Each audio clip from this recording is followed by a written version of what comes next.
নমস্কার বন্ধুরা, আজ আমি চলে এসেছি ইংরাজি গ্রামারের আরও একটি নতুন ভিডিও নিয়ে। আজকের topic sentence and it's parts বা পার্টস অফ আ সেন্টেন্স।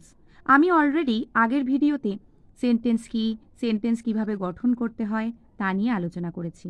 তোমরা যারা দেখোনি তারা পার্ট 1-এর ভিডিওটা দেখে নিতে পারো। চলো তাহলে আজকের ভিডিও শুরু করা যাক। সেন্টেন্সের পার্টস বোঝাবার আগে খুব সংক্ষিপ্তভাবে সেন্টেন্স নিয়ে আলোচনা করি। সেন্টেন্স কি? A sentence is a group of words that makes complete sense.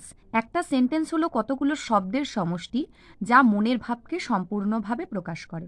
For example, the boy reads a book. বালকটি বই পড়ে। এবার আমি চলে আসব সেন্টেন্সের পার্টস নিয়ে।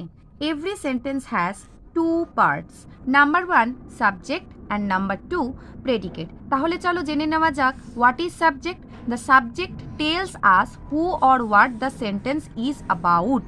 বাক্যে যে ব্যক্তি বা বস্তুটি কোনো একটা কাজ করে বা যার সম্বন্ধে কিছু বলা হয় তাকেই বলা হয় subject. For example, Rina sings. Who sings? Rina sings. So here Rina is the subject. তাহলে এবার জেনে নেওয়া যাক প্রেডিকেট কাকে বলে। The predicate tells us what the subject does. অর্থাৎ সাবজেক্ট সম্পর্কে যা কিছু বলা হয় তাই হলো predicate. For example, Rina sings. What does Rina do? Rina sings. So here sings is the predicate. Subject predicate নিয়ে আলোচনা তো হলোই। এবার আমরা ওয়ার্কশিট সলভ করব যাতে তোমাদের মধ্যে বিষয়টি আরও ভালোভাবে বোধগম্য হয়। দেখো, ওয়ার্কশিট নাম্বার 1-এর শুরুতেই যেটা বলেছে সেটা হলো underline the subject and circle the predicate. অর্থাৎ সাবজেক্টটাকে আন্ডারলাইন করতে হবে এবং প্রেডিকেটটাকে সার্কেল করে দিতে হবে। The boy plays cricket. কে খেলছে? The boy. তাই দ্য বয়টা হলো সাবজেক্ট। এবং কি করছে ছেলেটি? না ক্রিকেট খেলছে। তাই প্লেস ক্রিকেটটা হলো আমার predicate. Next, my sister is singing. তাহলে কে গান গাইছে? আমার বোন। মাই সিস্টার হলো সাবজেক্ট এবং আমার বোন কি করছে? না ইজ সিঙ্গিং। ইজ সিঙ্গিংটা হচ্ছে প্রেডিকেট। ইজ সিঙ্গিং মানে গান গাইছে। Birds fly in the sky. কারা উঠছে আকাশে? বার্ডস।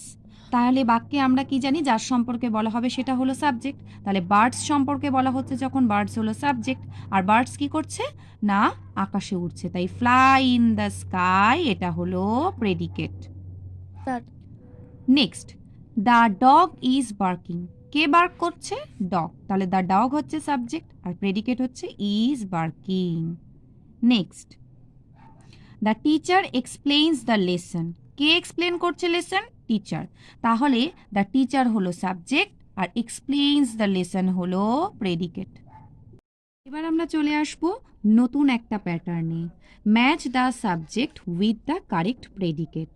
অর্থাৎ সাবজেক্টের সঙ্গে প্রেডিকেট ম্যাচিং করতে দিয়েছে। Number A, the baby. Baby কি হতে পারে? দেখো এখানে বেশ কতগুলো অপশান দিয়েছে। The baby is crying. তাহলে 2 এর সাথে ম্যাচ হবে। Next, birds. বার্ডস কি হতে পারে? The birds are flying. Next, my brother. My brother কি করতে পারে? Plays football. My brother plays football. The dog, তাহলে আর একটাই পড়ে রয়েছে, দ্য ডগ বার্কস লাউডলি। জন্য এটুকুই থাক। পরবর্তী ভিডিওতে চলে আসব নতুন কিছু ইন্টারেস্টিং টপিক ও ওয়ার্কশিট নিয়ে। নতুন নতুন ভিডিও পেতে লাইক, সাবস্ক্রাইব ও শেয়ার করে দিও। Thanks for watching my video.